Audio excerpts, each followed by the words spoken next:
Greetings. My name is Michael Miller. This is a Michael Miller trademark training video out to you because you're watching. Thank you and welcome.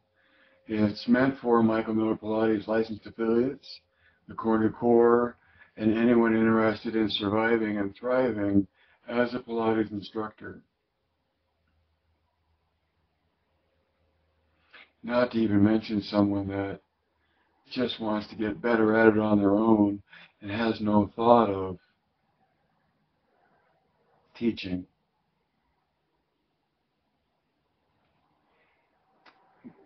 It's a paradox. It has to go under paradox.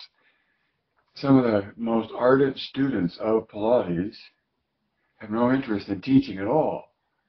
And they put it off for a really long time until it becomes apparent that to go deeper in their own performance, they get something from teaching others. Right? So number one, there's four things today. Number one is hearing someone say, "I can feel that," and they say, when I mean, this is about Pilates and being a Pilates instructor, and when I would play Yoda and send them into the cave of their own sensation, and when they would go in there and say, "Geez, I can feel that," I would give myself a gold star. I mean, I would literally put my thumb toward as though I were placing a gold star on my chest. And then someone asked me what I was doing. So I don't do that physically outward anymore. But to me, I'm acknowledging that if my student is saying, "Well, I can feel that," they're doing what? They're discerning their sensation, and from that discernment, you would hope, finding more control. Right?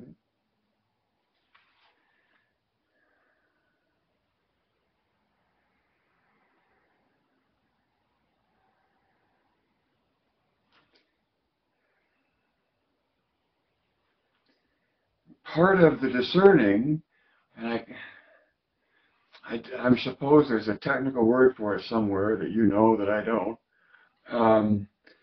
about the kind of activity like balancing on a rope or on a balance board.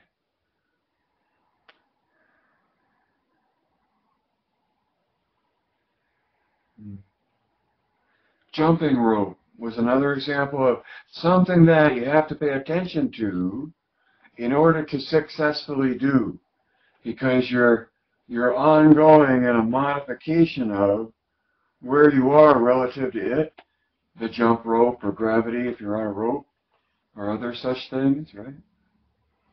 And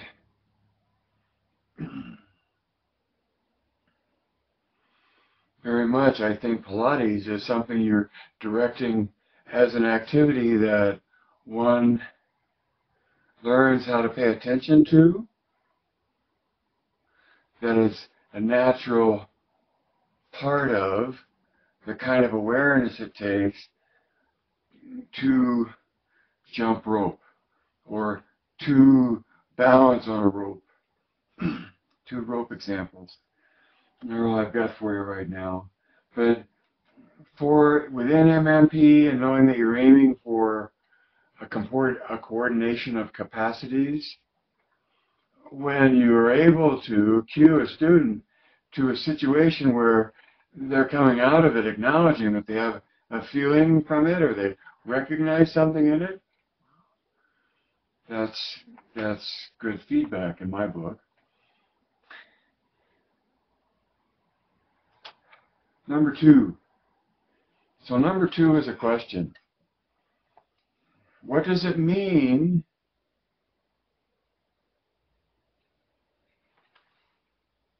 what does coming out from your center mean to you? Coming out from your center. Come out from your center. What does that mean to you?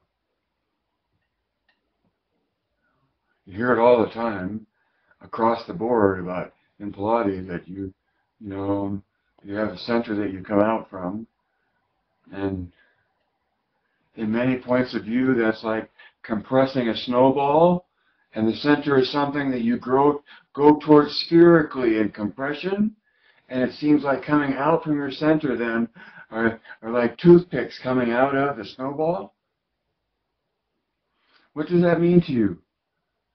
Because, for one thing, I'm lost in my own imagery and my own point of view in that I know that that point of view isn't shared by that many.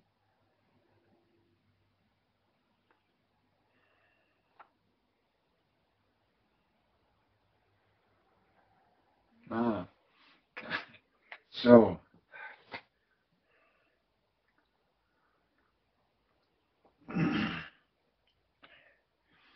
much is said and considered to be the center at the pelvis because in making a grip defines an axis that can be considered the center of the body at the hips, okay?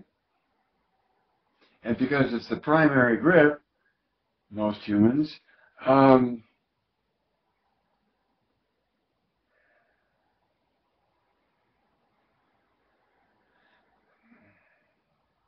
coming out from there, out from that center that you define. Okay, so I always have these things I'm going to teach and then I don't get them translated into the video. Or I try to take notes.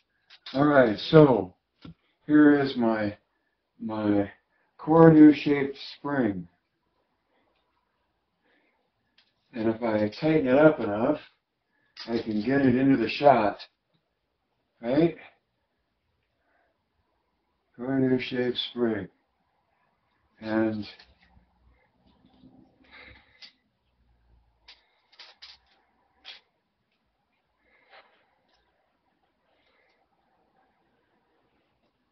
better?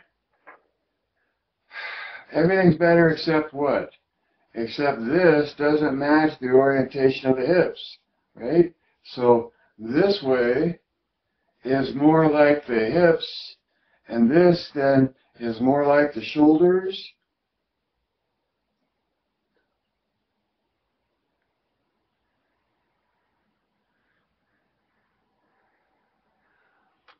What I want to get to is part of engaging at the hips is not just establishing a grip, but holding that grip or taking that grip lower within your musculature. Trying to, right? Not taking a grip that, makes you shorter shoulders to hips, but that the engagement of your hips, by doing that, the length that comes from going deeper in the hips, that length,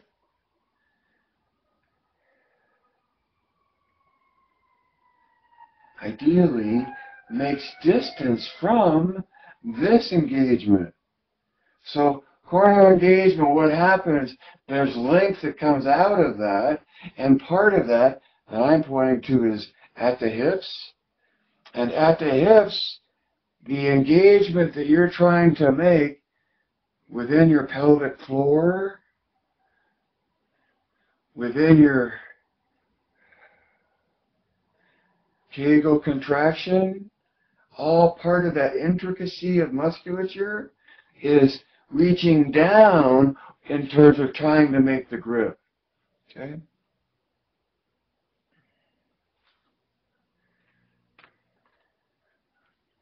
And this is all talking about coming out from the center, assuming that the center we mean is at the core, at the pelvis.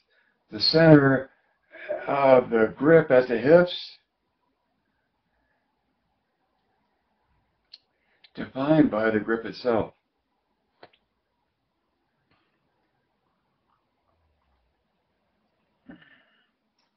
Thank you for hanging in there with me on this. Because when you go to looking at an interaction of grips, or oppositional rotation between axes, I have identified it and call it core new tension. So that you're clear about where it came from and how it got called that, right?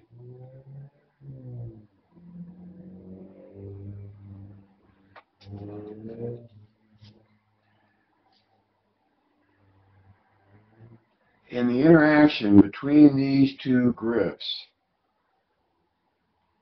there's a specific point within this path of grip or tension in which the curvature changes from one direction to the other. Okay.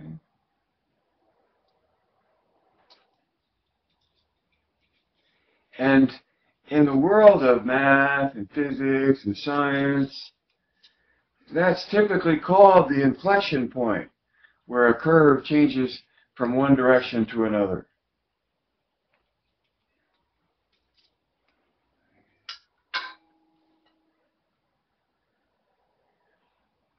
When you engage in core new tension,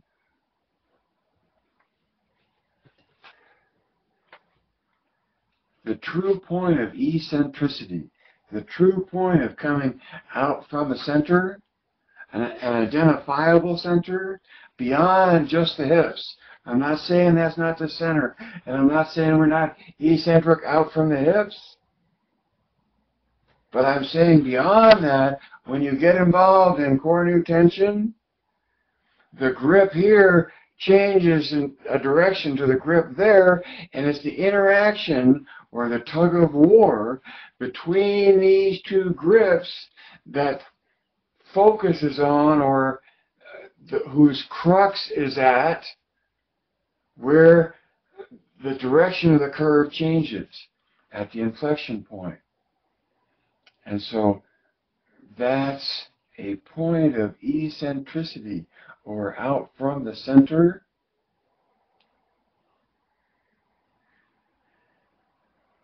that you're aware of now if you're listening to this, and have one sense of out from the center if we're talking about the hips, and another out from center if we're talking about the inflection point in core new tension.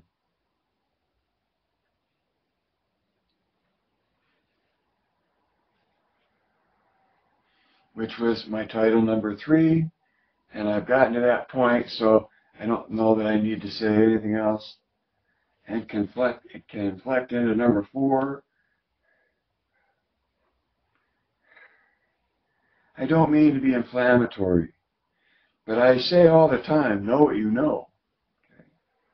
And in hoping that you know what you know, part of that is doing right by what you know.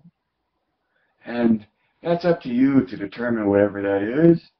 But I would hope that the point of view that I've presented to you about being an instructor is that you pull the curtain aside for your student and introduce them to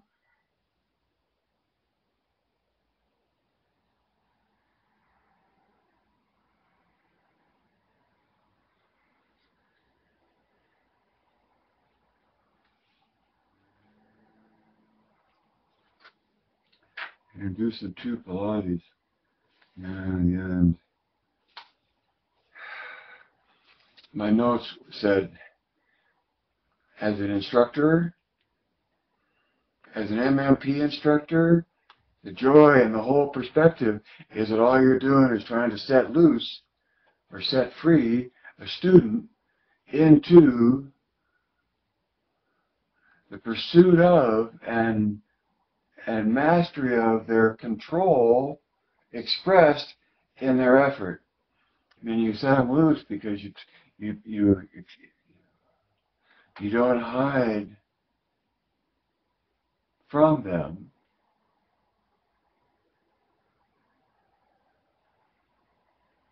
what it's all about, and you're there to empower them and in so doing, empowering them to empower others.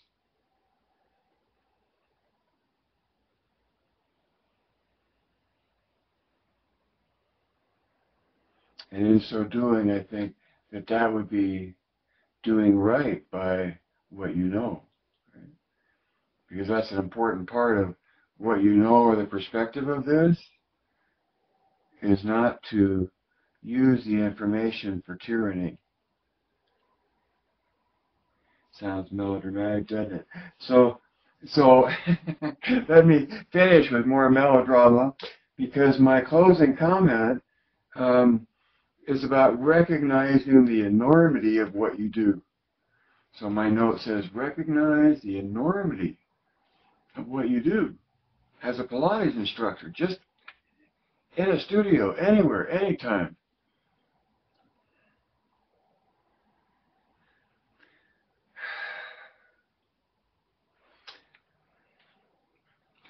Many human beings are disconnected from listening to their senses, or have them carefully shielded, or just ignored to the point of being out of touch. Right? Those gold stars that I claim I react to when someone says, I feel this, is such an affirmation or a confirmation that they have something that they not only recognize, maybe, and they're used to only thinking about, but that they can sense, they feel that, right? The enormity of what you do.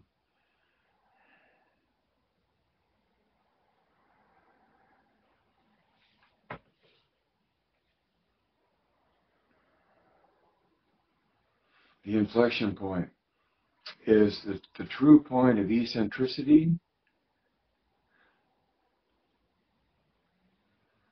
Well, it doesn't have to, I don't have to say true.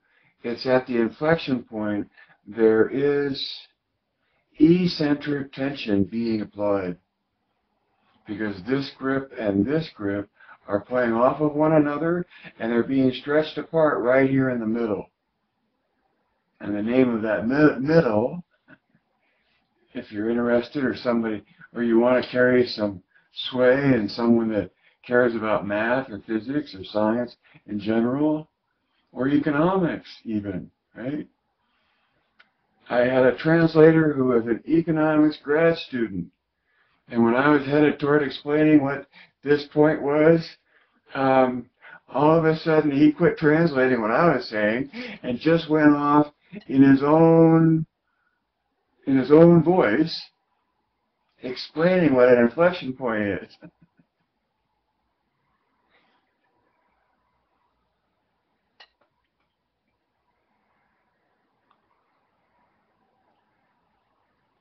MMP just has this very limited perspective of making a rational argument about what Pilates is based on Joe's book.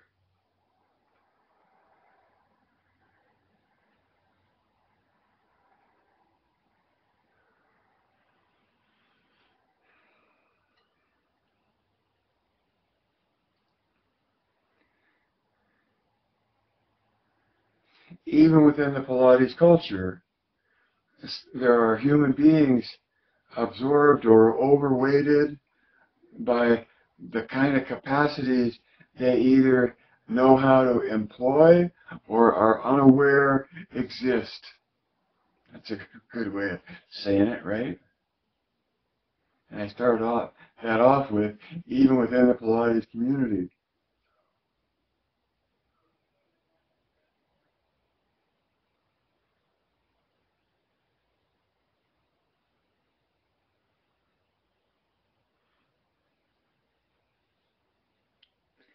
What I'm pointing to is that intellectuality tries to pull itself out of the pool. As a human being swimming in the water,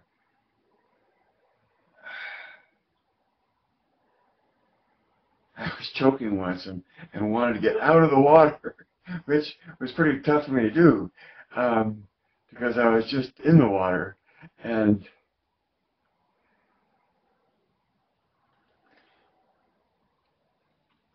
the presumption that I could get out of water is like thinking that thinking is everything. When as a human being, my point of view thinks of the prefrontal cortex as thinking, and the baser parts of the brain as providing input via sensation. And it's in the discernment of the sensation that you participate as this Pilates instructor.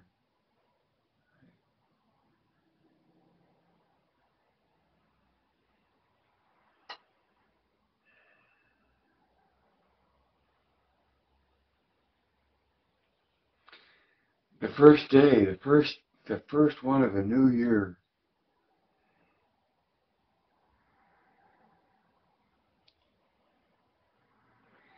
I would talk about beginnings and say that never underestimate the privilege it is to introduce someone to Pilates, because you get to do it in the way that you choose to, and set in patterning or perspective or point of view that makes an impression of its own without having to interact with previous.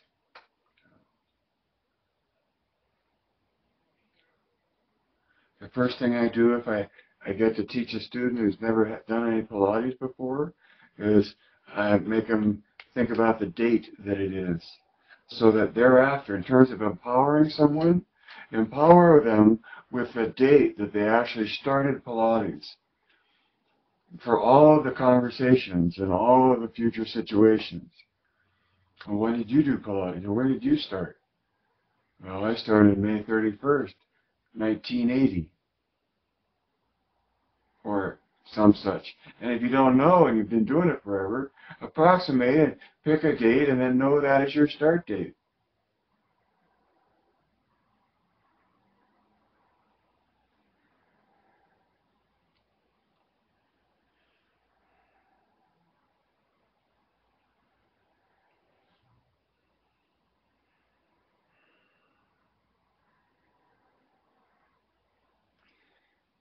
The grips of our body do the opposite of evolve. It's not like the grip opens up in its effort to control. It curls in, right? The whole thing of a grip is an involution. And in that, it seems there is balance between the natural evolution of life expressing itself. Right? I don't mean to sound, I am really abstract right now. When you recognize that the body actually engages in core tension, and at least have a passing acknowledgement of what an inflection point is, and you can feel the grip at the hips, and you can feel the grip at the shoulders, or between shoulders and ears. But it's at this point that classically and traditionally, you get thin in the middle. Pilates is decompressive. It elongates the spine. But is it this gripping, how do I show that? This gripping of a toothpaste tube that makes the body, get elongated like this? Just core tension is the way you achieve what you're after. It's the way the body immobilizes itself to move through space.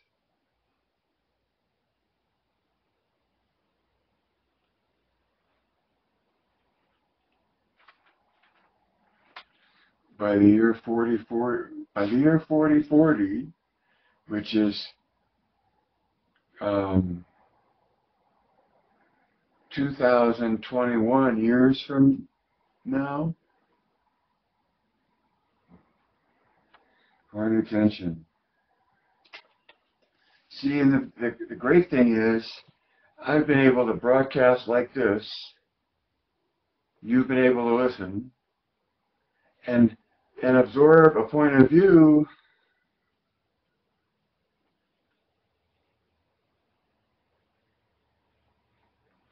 that's the best that I have to offer. Comes in two pieces, right? Or what does Michael Miller, the person of what a positive does he have to offer? No matter how unredeemable I may have lived my life, redeemably have lived my life. The two takeaways from Michael Miller is core new tension, we've talked a lot about today, and MMP, CT and MMP. And MMP is what? Just spout the definition. If you don't know anything else, know the definition.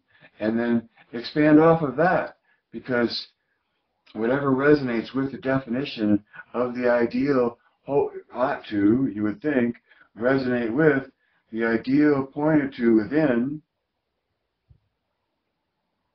It's terribly empowering because it allows for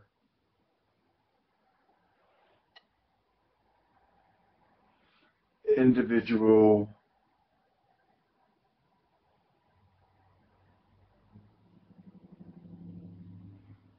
engagement.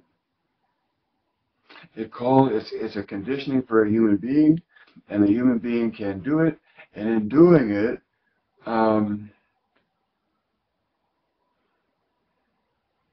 has its own authority.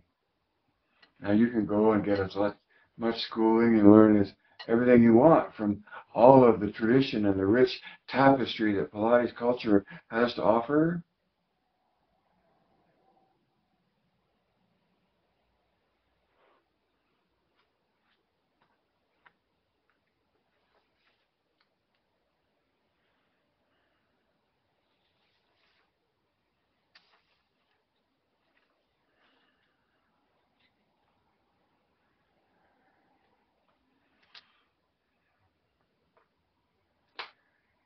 Life can't live forever, so read between the lines and see behind the curtain and add two and two and direct your thinking,